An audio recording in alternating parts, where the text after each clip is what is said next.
Lupa pula kepada para asatid semuanya, para tokoh masyarakat, para sesepuh, para bini sepuh, para bapak, para ibu, sekaligus para tim hadroh dari Majelis Ta'lim Miftahul Riyad Al-Ma'arij, dan para undangan semuanya alladzi lam yuzkar ismuhum ikraman wa ta'ziman, yang tidak bisa saya sebutkan namanya satu persatu, namun yakin tidak mengurangi rasa hormat dan takdim saya. Moga-moga semuanya dimuliakan oleh Allah Subhanahu wa taala.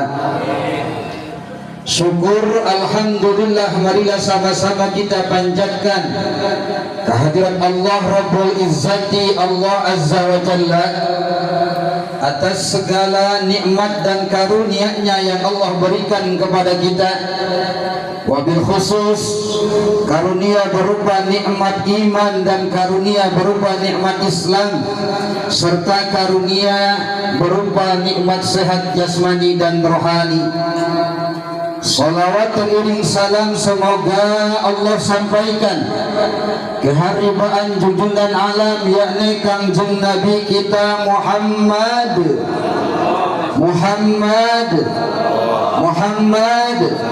sallallahu alaihi wasallam.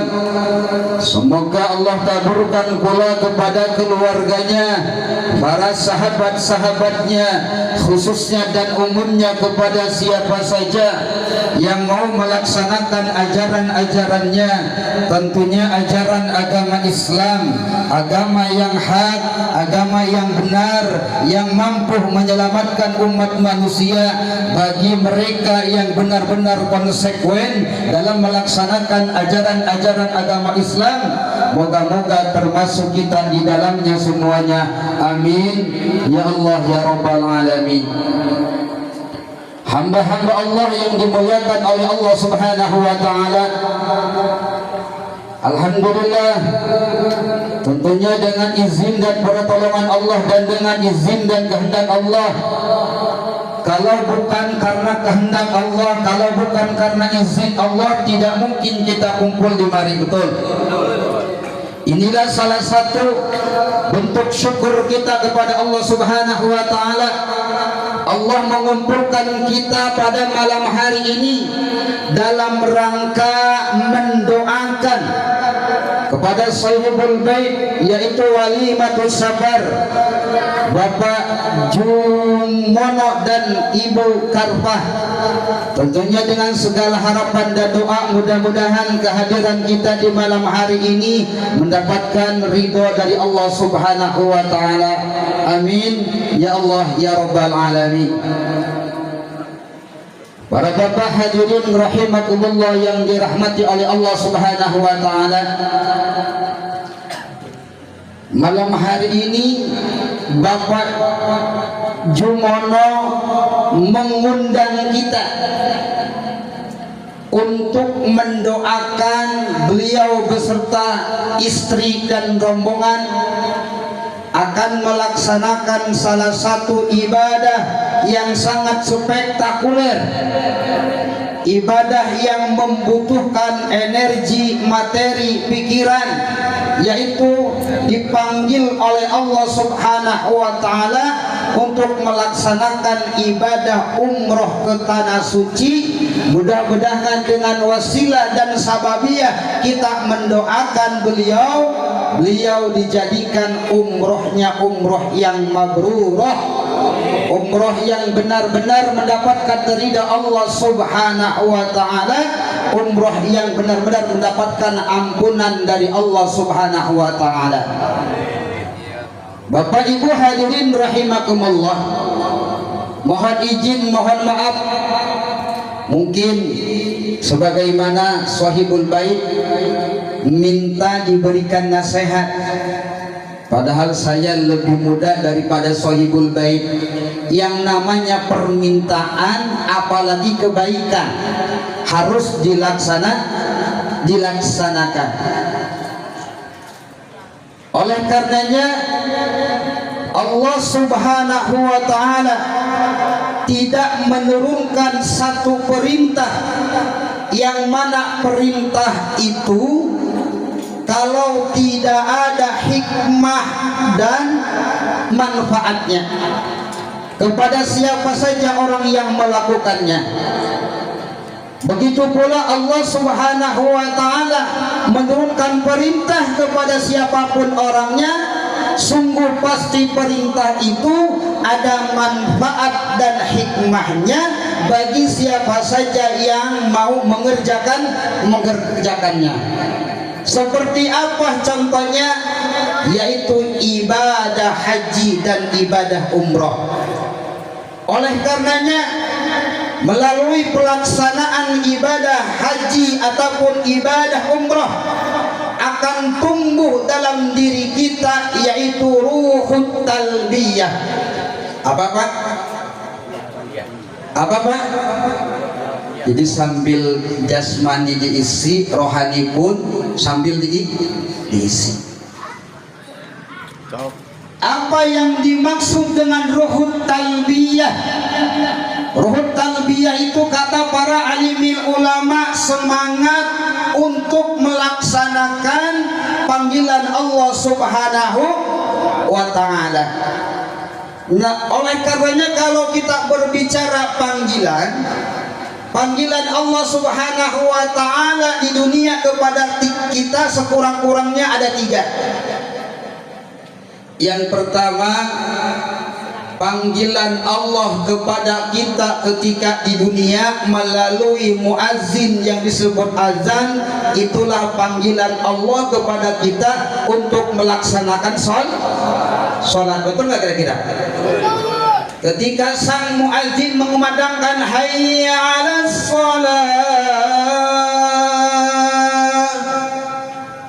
wahai umat muslim, segeralah kalian melaksanakan sholat.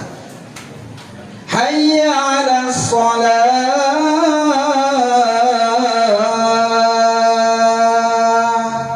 mari datanglah kalian untuk memenuhi panggilan Allah Subhanahu wa ta'ala, yaitu mendirikan sholat. Nih, mau tidak mau ketika Allah telah memanggil kepada kita, maka kewajiban kita untuk melaksanakan panggilan Allah Subhanahu wa ta'ala. Jadi panggilan Allah yang pertama kepada kita adalah untuk melaksanakan sholat. Namun pada saat ini saya tidak akan membahas sholat, karena ini momennya momen umroh. Saya yakin orang sini mah sholat semua, ketahuan semua pakai peci, pakai sarung. Tapi saya tahu orang sini tadi ada yang belum sholat isya. Oh, benar nggak kira-kira nih? Benar nggak? Benar nggak? Yang kayak begitu di masalah. Saya tidak suuzon, insya Allah orang sini mah insya Allah sholat semua. Alhamdulillah. Ini nama begini sampai lecak begini. Kemudian yang kedua, panggilan Allah Subhanahu wa ta'ala kepada kita ketika di dunia adalah panggilan melalui Nabi Ibrahim alaihi salam yang disebut dengan panggilan haji dan umrah. Oleh karenanya ibadah umroh ini adalah ibadah yang langsung dipanggil oleh Allah, maka melaksanakannya pun harus dengan karena Allah. Betul nggak? Maka dalam ayat Al-Quran Allah pun telah menjelaskan, wa atimmul hajja wal umrata lillah.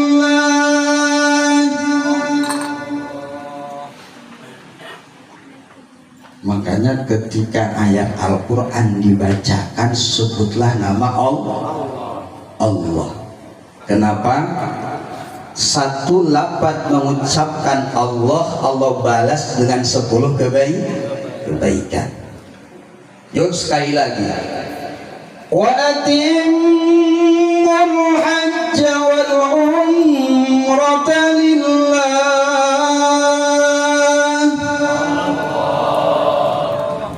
Kita ini orang terbiasa dipinta. Kalau dipinta baru ngasih. Kalau nggak dipinta nggak ngasih. Insya Allah yang tadi nyebut lafaz Allah, Allah balas dengan 10 kebaikan. Amin ya robbal. Apa kata Allah tadi?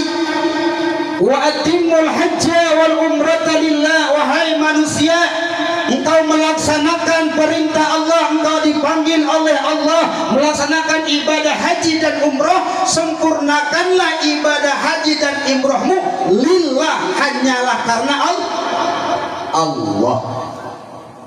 Ini ayat ini mendefinisikan kepada kita hati-hati ketika kita melaksanakan ibadah haji dan ibadah umroh, harus sempurna karena Allah. Sebab yang manggilnya adalah Allah. Mana buktinya?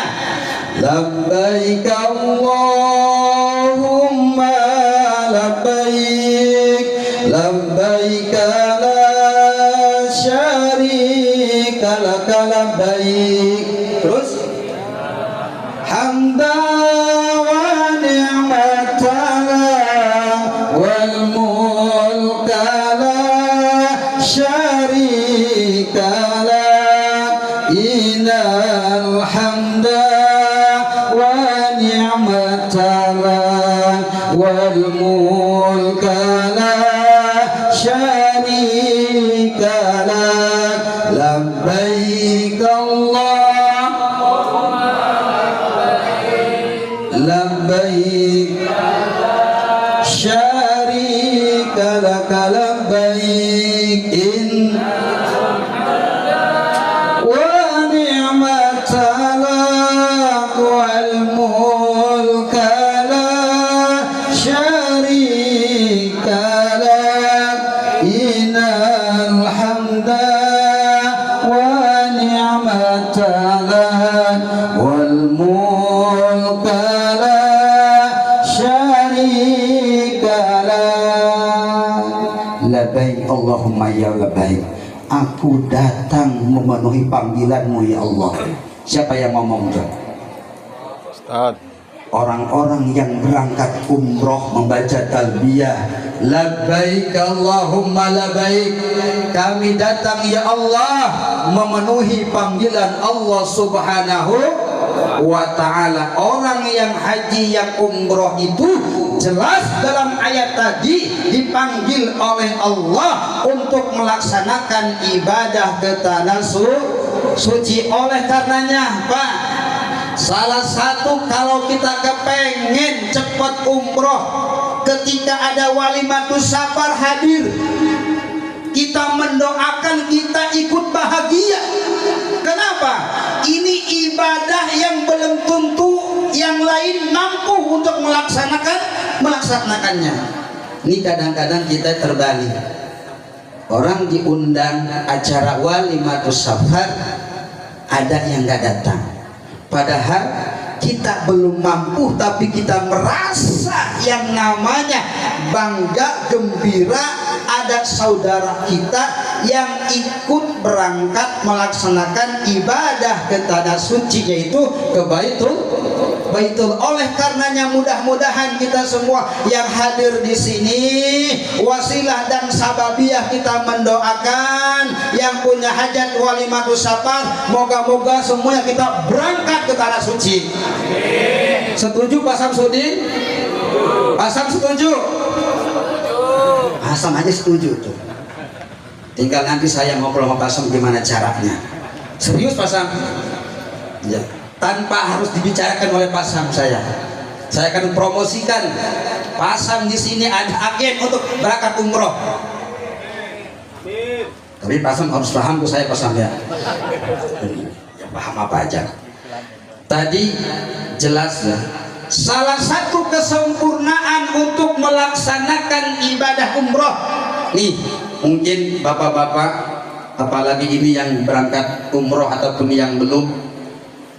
Di antaranya persyaratan orang untuk melaksanakan umroh supaya umrohnya sempurna harus tahu syarat dan rukun umroh. Bapak udah tahu Pak? Pak, udah tahu syarat dan rukun umroh belum? Ini belum ada kemauan nih. Syarat dan rukun umroh diantaranya, syarat yang pertama untuk umroh adalah orang Islam. Bapak orang Islam bukan? Berarti bapak sudah memenuhi syarat. Orang Islam bukan? Sudah memenuhi syarat nih. Yang kedua, syarat umroh adalah orangnya balik. Bapak udah balik belum? Bapak udah balik belum, Pak? Bukan balik lagi, Pak Ustadz, udah bongkotan. Berarti Bapak sudah masuk persyaratan umroh. Yang ketiga, syarat yang ketiga adalah berakal sehat. Saya tanya, Bapak akalnya sehat, Pak? Sehat akalnya? Alhamdulillah, akal Bapak sehat. Kemudian yang keempat, persyaratan umroh adalah orang yang merdeka, artinya bukan budak tahanan. Zaman sekarang nggak ada budak. Kalau zaman Rasulullah ada. Kemudian syarat yang kelima, nih yang paling berat nih.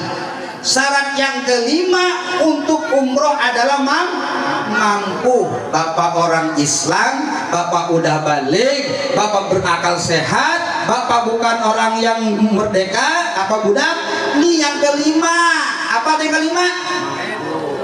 Bapak belum mampu. Ini yang paling berat nih. Padahal kita sudah 4 syarat. Pasang 4 syarat sudah masuk nih, pasang. Cuma yang kelima belum. Yang kelima belum mampu. Oleh karenanya langsung daftar ke pasang. Pasang, saya nitip insya Allah per bulan sekian, nanti tahun depan saya bisa berangkat. Kenapa? Saya nyicil. Kalau langsung blok kayaknya berat. Maka dianjurkan istiqomah bagi orang-orang yang mampu untuk melaksanakan umroh. Itu persyaratan. Kemudian dari syarat itu naiklah ke rukun. Berapa rukun daripada umroh? Sekurang-kurangnya 5. 1 rukun umroh itu ihram. Bapak udah pernah ihram? Hah? Orang belum umroh ya belum tahu ihram. 1 rukun yang pertama adalah ihram. Yang kedua adalah tawaf. Yang ketiga adalah sa'i. Yang keempat adalah tahallul. Apa yang keempat? Bukan bahlul. Tahallul itu menyukur rambut atau memotong sebagian daripada rambut kepala. Kemudian yang kelima adalah tertib sesuai dari aturan dari mulai ihram, tawaf, sa'i, kemudian tahallul. Itu diantaranya rukun umroh. Maka kata Allah tadi, sempurnakanlah ibadah haji dan ibadah umrohmu. Para alim ulama memberikan definisi ataupun memberikan pengertian yang dimaksud sempurna di sini, sempurnakanlah syarat-syarat dan rukunnya umroh supaya engkau menjadi umroh yang mabrur. Kemudian yang terpenting nih, supaya sempurna ibadah umrohnya lillahi, hanyalah karena Allah, maka persyaratan yang paling penting adalah niat. Awas ibu bapak yang besok mau berangkat umroh, niat dalam hati ya. Kalau di mulut bisa berbohong, awas niatnya hanya karena Allah, supaya ibadah umrohnya sempurna. Terkadang kita sudah niat dalam hati, setan malah menggoda, Pak. Kepengen nanti pulang haji atau umroh disebut Pak Haji. Kalau nggak disebut Pak Haji marah. Kepengen nanti disebut orang yang umroh, orang yang mampu. Ini kadang-kadang yang merusak peribadahan kita. Maka ini yang paling terpenting, umrohnya bukan kepengen disebut orang yang paling hebat. Ya enggak? Ini kadang-kadang kan suka ada orang yang pulang umroh, semua diceritain, ceritain dan bagaimana macam-macam. Awas, jaga, sebab itu yang menjadikan umrohnya tidak mabrurah. Na'udzubillahi min dzalik. Oleh karena itu baginda Rasul memberikan doa ketika selesai tawaf, apa yang dibacanya? Allahumma hadhil hajj wal umrata la riya'a fima wa sum'ah. Apa kata Nabi itu? Ya Allah, ini ibadah haji dan ibadah umroh la riya, tidak ada riya ya Allah, wa sum'ah, dan tidak ada kepengen disebut orang hebat. Itu Nabi yang ngajarin itu. Kenapa Nabi khawatir engkau habiskan uangmu, engkau habiskan pikiranmu, engkau habiskan tenagamu ketika engkau berangkat haji atau umrah, tapi niatmu bukan karena Allah, niatmu karena kepengen ria, niatmu karena kepengen sum'ah, kepengen disebut orang yang hebat, orang yang kaya, dan orang-orang lain sebagainya. Na'udzubillahi min dzalik. Makanya saya nitip pesan Bapak Ibu, setelah tawaf baca doa itu.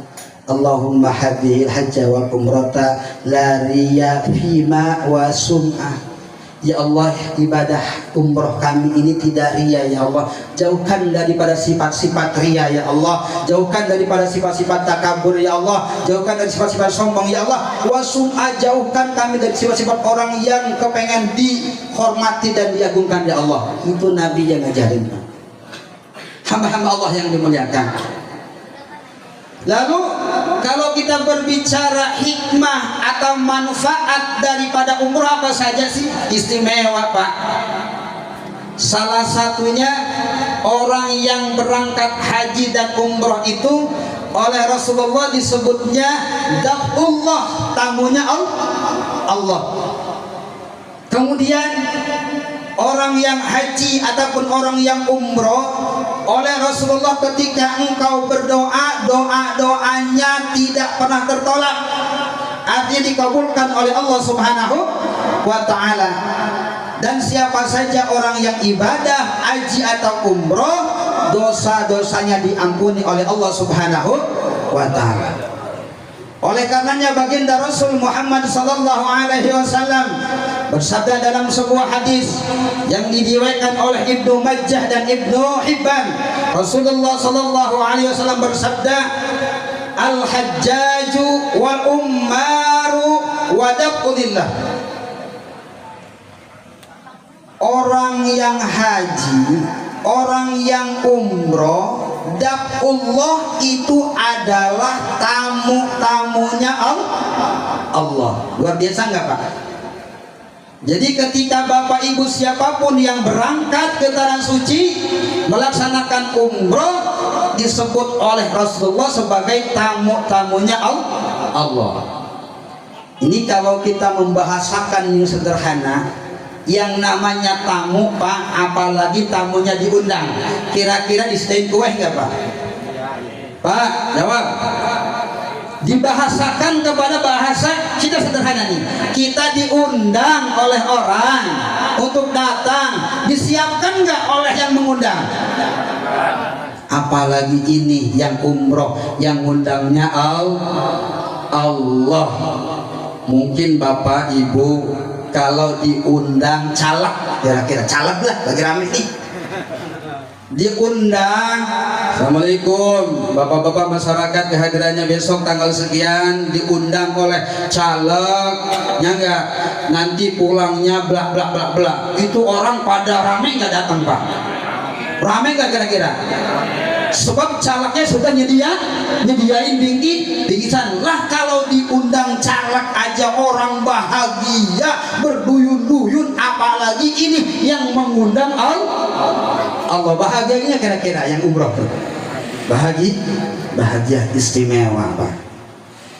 Mungkin kita mau diundang oleh pejabat, taruhlah oleh RI 1, itu mikirinnya juga sebulan, nanti saya berangkatnya pakai apa dan macam-macam.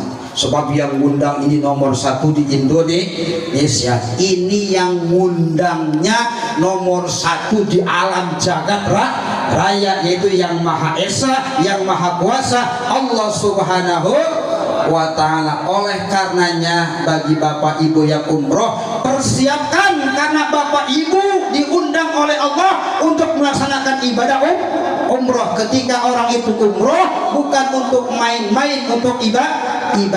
Oleh karena persiapkan niat kita yang baik. Awal mungkin mulut bisa berkata dengan baik, tapi hati, supaya umroh kita menjadi umroh yang mabrur. Kemudian kata Nabi, wa yada'u ijabahum, jika mereka orang yang umroh ataupun yang haji, mereka berdoa kepada Allah Subhanahu wa ta'ala, ajabahum, Allah akan kabulkan doa-doanya, dan Allah akan berikan semua hajat-hajatnya. Istimewa enggak? Maka ketika orang toab di depan Ka'bah, kalau ngikutin bacanya kan panjang, tapi kata Rasul dianjurkan membaca apa? Doa apa? Rabbana atina fid dunya hasanah wa fil akhirati hasanah wa qina adzabannar. Nanti bapak ibu yang umroh di depan Ka'bah sekurang-kurangnya baca Robbana saja. Sebab kalau kita melihat dari makna Robbana luar biasa, Pak. Kenapa Robbana atina fid dunya ila akhirih disebut oleh baginda Rasul doa sapu jagat, doa saantero jagat kalau kata orang Sunda, doa yang mustajab.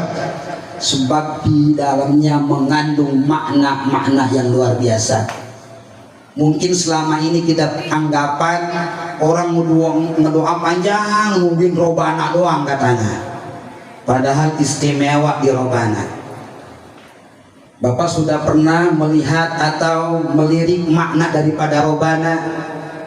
Maka di depan Ka'bah ketika doa baca Robbana atina fid dunya hasanah, ya Allah, ya Tuhan kami, anugerahkanlah kami kebaikan dunia hasanah. Kita minta Allah kebaikan dunia. Apa saja sih kebaikan dunia? Di dalam kitabnya Min Husaniyah karangan Al-Imam Nawawi, beliau memberikan penjelasan, mentafsirkan yang dimaksud kebaikan dunia itu adalah al-ilmu wal ibadah wa rizqan halalan.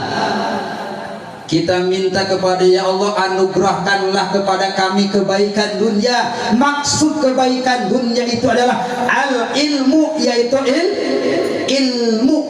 ilmu yang manfaat, kemudian wal ibadah. Artinya kita diminta oleh Allah kepengen mempunyai kebaikan dunia harus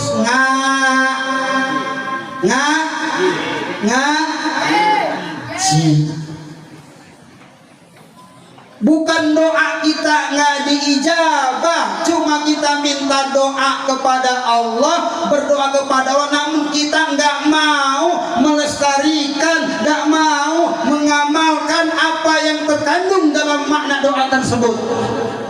Rabbana atina fid dunya hasanah, ya Allah anugerahkanlah kepada kami kebaikan dunia. Yang dimaksud kebaikan dunia adalah ilmu, kemudian dengan berilmu kita mampu dan bisa melaksanakan ibadah. Sebab ibadah harus dengan ilmu, benar nggak? Salat harus dengan ilmu, baca Quran harus dengan ilmu, semuanya dengan ilmu. Umroh harus dengan ilmu. Tahu dari mana kita ilmu itu? Kita ini bukan nabi, bukan para wali. Kalau nabi datang wahyu malaikat Jibril, kalau wali-wali Allah datang Futuhal Arifin. Kalau kita orang yang banyak dosa, kalau kagak ngaji mau dapat ilmu dari mana? Kemudian wa rizqan halalan. Ini penting juga. Ya Allah, berikan kepada kami hasanah dunia, kebaikan dunia, rizqan halalan, jelasnya termasuk di dalamnya rezeki yang halal. Sebab dengan kita punya rezeki, kita bisa ngaji, kita bisa beribadah. Ngaji juga enak Pak, kalau di rumah ada simpenan. Kamu gak ngaji, puyeng. Kenapa? Di rumah masih banyak tanggungan tuh. Kamu gak sholat, gak khusyuk, kenapa? Nguber-nguber baik itu tuh yang punya hutang. Betul gak kira-kira? Maka minta kepada Allah rizqan halalan, rezeki yang halal. Kemudian wa fil akhirati hasanah, ya Allah anugerahkanlah kepada kami kebaikan akhirat. Apa yang dimaksud dengan kebaikan akhirat? Kata para alimin ulama, termasuk di dalamnya Syekh An-Nawawi Al-Bantani di dalam kitabnya, beliau mentafsirkan as-sawab wa ghufranul dzunub, kemudian wal jannah.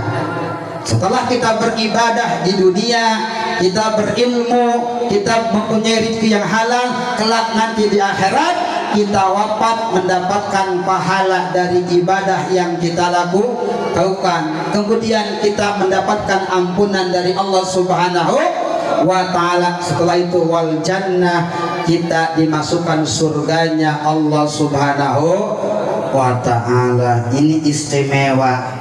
Makanya Nabi ngajarin kita ketika tawaf baca aja robana sebanyak-banyaknya. Pulang umrah jadi haji roba. Halo Pak Haji Robana, gak masalah.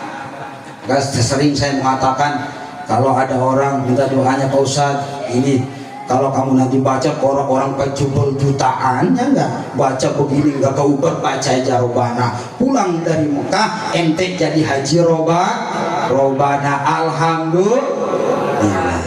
Itu diantara hikmahnya orang yang pergi melaksanakan umroh. Kemudian Allah berikan hikmah yang selanjutnya, ganjaran dilipat gandakan oleh Allah. Maka kata Nabi di dalam hadisnya, salatu fi masjidi afdalu min alfi salati. Salat di masjidku, kata Nabi, yang dimaksud di sini masjidku adalah Masjid Nabawi. Afdalu, lebih utama, min alfi, daripada 1000 salat di selain Masjid Nabawi. Saat orang bapak ibu melaksanakan umroh kemudian sholat di masjid Nabi, pahalanya 1000 kali lipat di masjid selain Masjid Nabawi. Alhamdulillah. Bodeng apa? Bodeng. Kemudian lanjutkan hadisnya, wassalatu fil masjidil haram, dan siapa saja orang yang sholat di Masjidil Haram afdalu min mi'atin alfin siwahu, itu lebih utama, lebih afdal, lebih besar 100.000 kali lipat sholat di selain Masjidil Haram. Artinya apa? Orang yang sholat di masjid Nabi pahalanya dilipat gandakan menjadi 10.000. Orang yang sholat di Masjidil Haram pahalanya dilipat gandakan menjadi 100.000. Alhamdulillah. Oleh karena yang bikin orang tertarik ini, makanya ketika orang umroh melaksanakan sholat di Masjid Nabi dan sholat di Masjidil Haram, jangan banyak di hotel.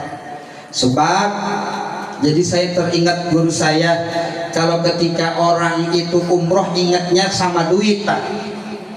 Jadi kalau umrohnya 35 9 hari, berarti seharinya berapa duit tuh Pak? Berapa duit seharinya? Kurang lebih 10 juta. Jadi bapak ibadah 10 juta tuh, ingatnya sama duitnya tuh, buat deh kan. Makanya kalau umroh banyak di hotel, kemudian nggak banyak sholat, dikir rugi. diam aja udah dikelingkit, diam aja makanya ibadah umroh itu bukan main-main Pak, bukan untuk jalan-jalan kita ke Mekah, tapi ibadah pantas. Kalau ada orang pulang umroh itu sakit, kenapa? Capeknya minta ampun, benar. Maka latihan di sini, kita punya masjid dekat ke masjid. Jadi jangan punya anggapan juga kalau habis pulang umroh ke masjid. Kenapa? Udah banyak saya pahalanya Ustaz, 1000 ganjarannya, 100.000 ganjarannya. Inilah yang memberikan kita, merangsang kita untuk beribadah, melaksanakan panggilan Allah ke Baitullah, jarah kepada Nabi Allah Muhammad sallallahu alaihi wasallam.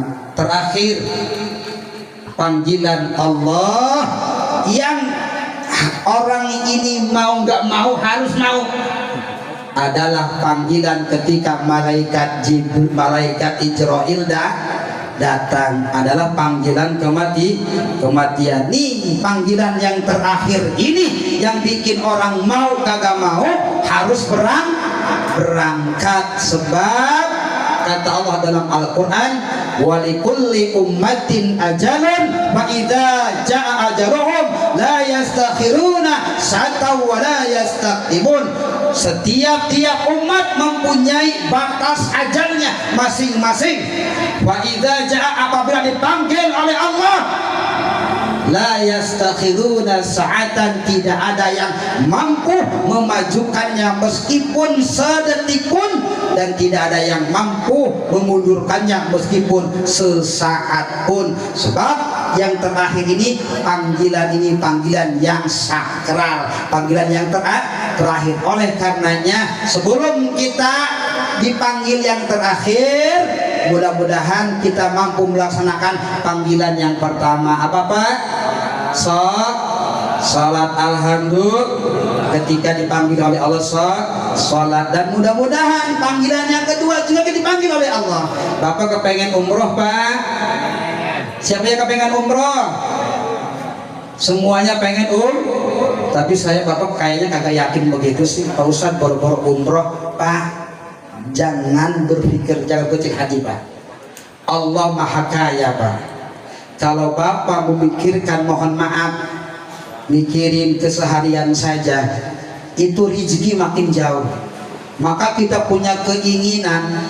Bapak ada cerita tukang bubur naik haji Pak, tiap hari nabung 10.000 umpamanya, karena niat yang kuat, berkeinginan untuk jarah ke Baitullah. Mudah-mudahan semuanya kita diberangkatkan, dipanggil oleh Allah melaksanakan ibadah haji dan umroh. Amin ya robbal alamin. Oleh karenanya yuk sama-sama kita doakan kepada Bapak Ibu, siapa nih? Bapak Jumono bin almarhum Tukarso dengan Ibu Karfah binti almarhum Haji Taswa. Semoga beserta rombongan besok diberikan kelancaran dalam perjalanannya oleh Allah Subhanahu wa taala. Tidak ada halangan suatu apapun, dan bisa mampu melaksanakan ibadah umrohnya dengan sempurna. Kemudian mudah-mudahan menjadi umroh yang mabrurah. Amin ya rabbal alamin. Bil barakah. Al-Fatihah. A'udzu billahi minasyaitonir rajim. Bismillahirrahmanirrahim. Alhamdulillahirabbil alamin. Arrahmanir rahim. Maliki yaumiddin. Iyyaka na'budu wa iyyaka nasta'in. Shiratal mustaqim. Shiratal ladzina an'amta 'alaihim waladdallin. Ini mohon maaf, Pak RW sudah nelpon saya karena saya sudah janjian ingin mempersiapkan nanti acara besok hari Minggu, ya. Bagi bapak-bapak yang hadir, acara sholawat di depan, kemudian jangan lupa ngantongin sodako buat pembangunan Masjid Al-Mutaqin.